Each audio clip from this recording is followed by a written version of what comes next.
Welcome to Threads of Truth, where real-life mysteries meet internet speculation. Today, we are going to unpack one of the most historically significant and just legally tangled cold cases in American history. It's a story that starts with something so simple: a walk to school in 1979 Manhattan. Right. And nearly 5 decades later, it's still defining the boundaries of justice, of truth, and really of judicial procedure itself. We are, of course, exploring the enduring mystery of Etan Patz. And when you look at this case, you're not just examining a single tragic event. You're looking at a moment. The moment when the collective innocence of American childhood was just, well, irrevocably shattered. That's it, exactly. Etan's disappearance didn't just become famous. It fundamentally changed how every parent in America viewed their children's safety. It changed how they saw the world right outside their front door. That moment of rupture. It was May 25, 1979. Etan Patz was just 6 years old, living with his parents, Julie and Stanley Patz, in Manhattan's Soho neighborhood. And he was granted this small taste of independence that morning, permission to walk alone for the very first time. He never arrived. And his story just became this huge catalyst. I mean, Etan's face was one of the first we saw on milk cartons across the country. It was this stark, powerful image that symbolized a huge cultural shift. A whole new era of fear, really, but also of heightened public awareness about missing children. This case changed how law enforcement operates, how we fund resources. It changed everything. Okay, so let's unpack the setting first because the context is so important here. We're talking about May 25, 1979 in Soho. If you go to Soho today, it's all upscale shops, tourists. It's intensely commercial. Right, but in 1979, it was a completely different world. A different planet, almost. Absolutely. The context is crucial. At that time, Soho was still transitioning. It had been this semi-industrial warehouse district, and it was just becoming populated by artists and families, living in these huge converted lofts. So it had more of a community feel. A very tight-knit community feel, yeah. Parents felt a level of safety that would be completely unthinkable now. It was common for kids to play outside unsupervised for hours. So the decision to let 6-year-old Etan walk those 2 blocks from the Patz's apartment on Prince Street to the bus stop at West Broadway. It wasn't seen as negligence, not at all. It was seen as this small, natural step toward independence for a little boy who had, asked for that responsibility himself. And the detail that always just gets me, the one that stands out in all the sources, is that dollar bill he was carrying. He was going to buy a soda at a nearby corner store, a bodega, just this simple, exciting little errand for a 6-year-old. And he vanished just a block and a half from his own front door. He never even made it to the bus stop. And this is where the early response really speaks volumes about the norms of the late 70s. Etan's teacher, she noted he was absent, but, and this is critical, she didn't report it immediately. She just assumed, maybe he was sick and was kept home. So the real alarm bells didn't go off until later that day. Not until he failed to return home from school at 3:30 p.m. His mother, Julie Patz, she called the police immediately. And from that point on, the scale of the response for its time was just tremendous. The NYPD initiated what became, at that point, one of the largest investigations in their history. We're talking massive ground efforts. Hundreds of officers canvassing the streets, checking basements, interviewing every neighbor they could find. But the technology available then? There was nothing. No surveillance cameras, no digital forensics. Exactly. They were relying so heavily on public appeals and just physically searching, hoping to find any scrap of information. And this is where the Patz parents, Stanley and Julie, really step into history. They transformed their own personal tragedy into this national movement. They didn't retreat into their grief. No, they became these vocal, relentless advocates. Stanley Patz in particular, he famously refused to move from their Soho apartment for decades. He held onto this hope that Etan would somehow, someday, find his way back home. It was this powerful emotional anchor for the entire investigation. And the pressure they applied, it led to that seismic cultural shift we mentioned, symbolized by the milk carton kids. Etan's image was one of the first. I would argue it was the definitive image, distributed on millions and millions of milk cartons nationwide. You have to remember, this was pre-internet, pre-24-hour cable news. Right. How did you get a message out to everyone back then? Well, think about the logistics of it. Milk was ubiquitous. It was in every grocery store, every school cafeteria, on every American breakfast table. By putting Eaton's face on that packaging, they managed to put a missing persons alert directly into American homes on a scale that was just unimaginable before. It forced every family to confront the reality of stranger danger. It just fundamentally shifted the public's whole idea of childhood safety. It absolutely created a mandate for action. And that advocacy, that pressure, it ultimately led to President Ronald Reagan designating May 25th, the anniversary of Eaton's disappearance, as National Missing Children's Day in 1983. So this wasn't just a New York City crime story anymore. It had become a national benchmark for child safety. And while you have things like the Amber Alert system, which wasn't established until much later, the cultural foundation for it, the idea that we as a nation needed instantaneous, widespread alerts for missing kids, that was built on the Patz case. They solidified the idea that a missing child requires a coordinated national response. But despite all that effort, all that cultural impact, the years just dragged on. Nobody was ever found. No criminal arrest was made. Eaton was eventually legally declared dead in absentia on June 19th, 2001. But the investigation, as is the nature of these landmark cases, it never really closed. And that inertia, that constant pressure, it kept certain leads alive for decades. Right. For a very, very long time, the investigation focused heavily on one man, Jose Ramos. Right. Ramos was a convicted sex offender, and he had this disturbing, if circumstantial, connection to the Patz family. What was the connection? He was dating a woman who, at the time, occasionally walked Eaton home from school, a babysitter. So he was in their orbit. He was a persistent figure in the investigation. But crucially, he was never criminally charged in Eaton's disappearance. Never. However, the legal system found a different path to hold him accountable. And this is an important legal distinction for you, the listener, to understand. This is about the civil suit. Exactly. While the criminal threshold proof beyond a reasonable doubt couldn't be met, Ramos was found liable for Eaton's wrongful death in a 2005 civil suit. And the burden of proof in a civil case is much lower. Much lower. It only requires a preponderance of the evidence, which basically means it's more likely than not that the defendant did it. So that civil judgment, it cemented Ramos as the culprit in the eyes of many for years, even without a criminal conviction. So for decades, Ramos was the face of this mystery. But then the whole narrative shifts dramatically. The NYPD officially reopens the case in 2010. It was a renewed effort, yeah. Spurred by new technological capabilities and, of course, the continued pressure from the Patz family. And this leads us to the really crucial, completely unexpected shift in 2012. What happened? Investigators were working off old information, doing some structural examinations in the Soho area, when a tip came in. And this tip directed their attention to a man who had long been overlooked as a primary suspect. Pedro Hernandez. And Hernandez was a totally different profile from Ramos. Completely different. He wasn't a man with this documented history of deviance that Ramos had. In 1979, he was just an 18-year-old stock boy, and he worked at the very bodega near Eaton's bus stop, the place Eaton was supposedly headed to buy that soda. Wow. And then what? He just disappeared from the area. He had relocated to New Jersey, gotten married, had a family, and just led this seemingly unremarkable life for decades. Until investigators showed up at his door. Exactly. When they located and questioned him in New Jersey in 2012, Hernandez confessed to the murder. And this was the sudden seismic event that completely redefined the case. It totally sidelined the Ramos theory in the eyes of the prosecution. And what were the details of that confession? The details, which were later recorded, were specific and just horrific. He claimed he lured Eaton into the bodega basement with the promise of a soda, strangled him, and then placed his body inside a box which he left in a nearby alley. Shocking turn. A shocking turn indeed. But here is the massive caveat that drives all the subsequent judicial turmoil, forcing this case into a seemingly endless loop of trials and appeals. Let me guess. No physical evidence. No physical evidence whatsoever. No body, no DNA, no witness sightings that could definitively corroborate his story.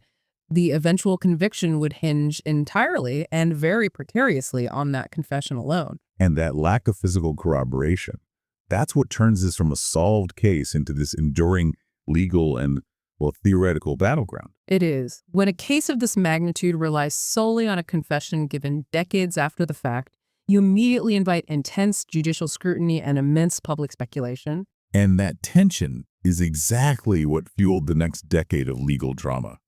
The question was, and it still is Pedro Hernandez the killer? Or is he a very vulnerable individual who gave a false confession? It's the central question. So let's explore those competing narratives that have fueled so much discussion online and in legal arguments, starting with the man who was the focus for 3 decades, Jose Ramos. The Ramos theory persists for some very powerful reasons. First, he had a documented, disturbing history of sexual offending against children. That's a huge red flag. Of course. Then you have the connection through the babysitter, which placed him directly in the Patz family orbit, both geographically and socially. And then there's the civil suit. The fact that a civil jury found him liable meant that, under a lower standard of proof, the courts agreed he was responsible. For many people, his profile just fit the crime of an opportunistic predator far better than the seemingly random stalker. Right. If you look at patterns of behavior, Ramos was statistically much more likely to be the culprit. I think the sources noted he had already served prison time for child molestation. Yes. And he allegedly even boasted about doing something worse than what he was jailed for. That certainly colors the public perception, making it very easy for people to hold on to the belief that Ramos was the true killer. It absolutely does. And now you have to contrast that very persistent theory with the incredible complexity surrounding the Hernandez confession. While his statement was specific, he even pointed to the exact basement location. It arrived with a whole host of controversies surrounding him as a suspect. His defense lawyers argued the confession was coerced. Aggressively. And crucially, they argued it stemmed from his significant psychological vulnerabilities. And the sources back up those concerns. Hernandez was documented as having a very low IQ, somewhere around 70, which places him right near the border of intellectual disability. And he had a diagnosed mental disorder, schizotypal personality disorder. And that combination of vulnerabilities is exactly what the legal system has learned to be very, very wary of in high-stakes interrogations. The defense basically posited that someone with those cognitive impairments, combined with his documented history of emotional instability, could easily be manipulated. Manipulated into telling interrogators what they wanted to hear. Exactly. That they could construct a narrative from leading questions and psychological pressure that seemed specific, whether it was factually true or not. This is really the heart of the false confession argument in modern criminal justice. And if we look into the interrogation itself, sources indicate he was questioned for hours, wasn't he? In a police setting in New Jersey, before he even made that first admission. That's correct. That length of time, combined with his low IQ, becomes this central pillar for the defense, arguing that the statement was involuntary, it was coerced. Precisely. They argued that the first admission, the crucial unrecorded statement, was the fruit of the poisonous tree, a concept we're going to explore a bit more. The idea is, if that initial unrecorded statement was psychologically coerced, then all the subsequent recorded confessions made later that day and the next are also potentially tainted and inadmissible. So the question is, did he confess because he was guilty? Or did he confess because he was just mentally exhausted and compliant under intense, prolonged pressure? That is the multi-million-dollar question. And then, on top of all that, you have the enduring and maybe most frustrating broader theories out there. The idea that Etan was taken by someone completely unconnected to either Ramos or the bodega. Right, perhaps part of a group or even a trafficking ring operating in the city. That theory is highly influenced by the, shifting landscape of Soho at the time and just the generalized fear that Etan's disappearance created. It was the moment society realized organized abduction was a real threat. It was. And while the legal system ultimately focused all its resources on the confession, the stranger abduction theory remains potent because, well, without a body or definitive physical evidence, absolute closure is impossible. And that legal focus on Hernandez led to this intense judicial roller coaster, which just illustrates how incredibly difficult it is to secure justice when your only evidence is a confession from a mentally compromised defendant, especially when the defense is screaming coercion. The first trial in 2015 perfectly crystallized that. Just tremendous judicial uncertainty. After 4 months of testimony, it ended in a hung jury. And it was a razor-thin margin, wasn't it? 11-1 in favor of finding Hernandez guilty. That's right. And that single holdout juror cited those precise misgivings about Hernandez's mental health and the validity of his confession as the reason for holding out. That one dissenting voice really highlights the incredible power of the false confession argument in this context. But the prosecution didn't give up. They did not concede. They immediately announced they would retry the case. So the second trial took place in 2017. And this time, the prosecution was successful. Pedro Hernandez was convicted of murder and kidnapping and sentenced to 25 years to life.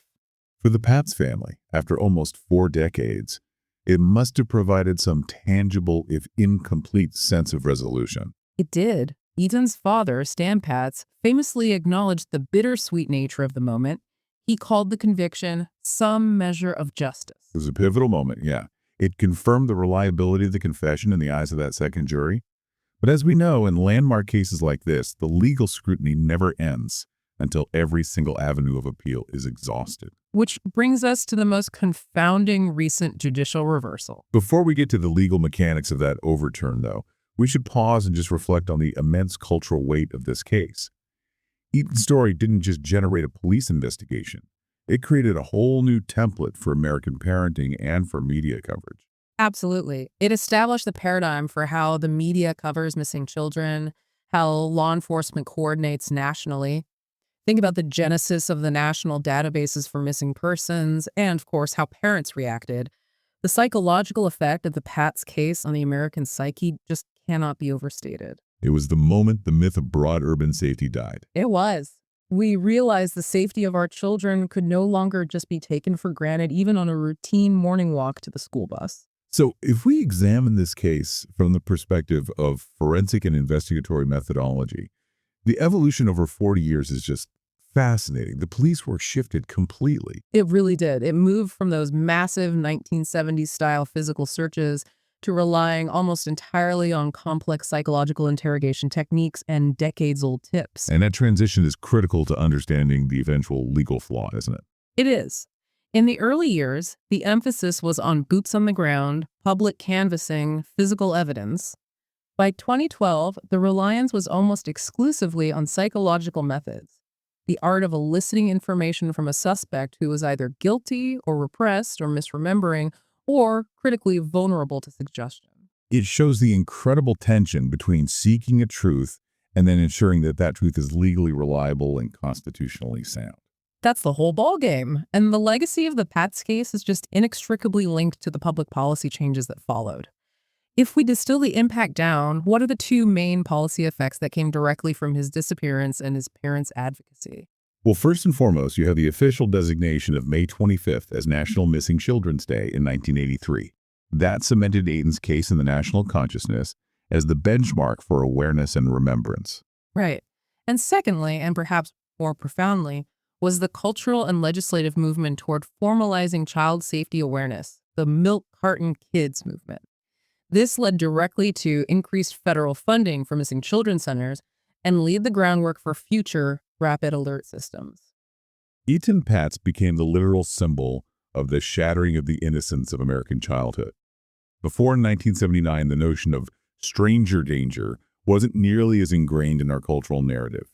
His disappearance just fundamentally changed the implied covenant between parents and the community. It did. Parents were taught to be vigilant, to be cautious, to mistrust. It was a necessary loss of innocence that drove policy change.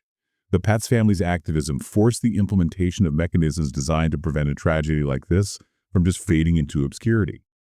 It ensured future investigations would have better resources and immediate national attention.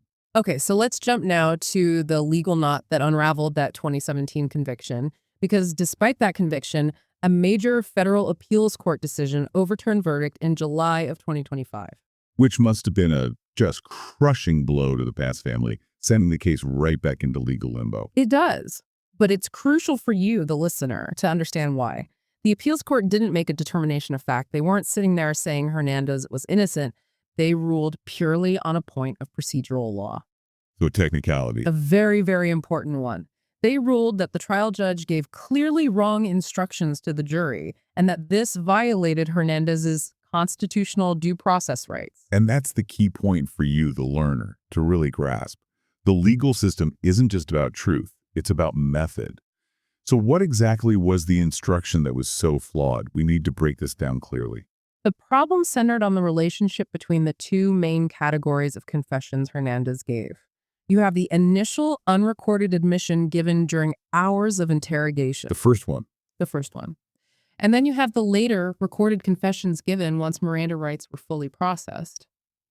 The judge instructed the jury that even if they found the initial unrecorded admission was coerced or invalid, because of Hernandez's low IQ and vulnerability, they were still obligated to consider and potentially accept the later recorded confessions. Wait, hold on. So the judge was basically telling the jury to compartmentalize the evidence. They had to ignore the possibility that the coercion used to get the first statement might have continued to taint the later recorded statements. Precisely.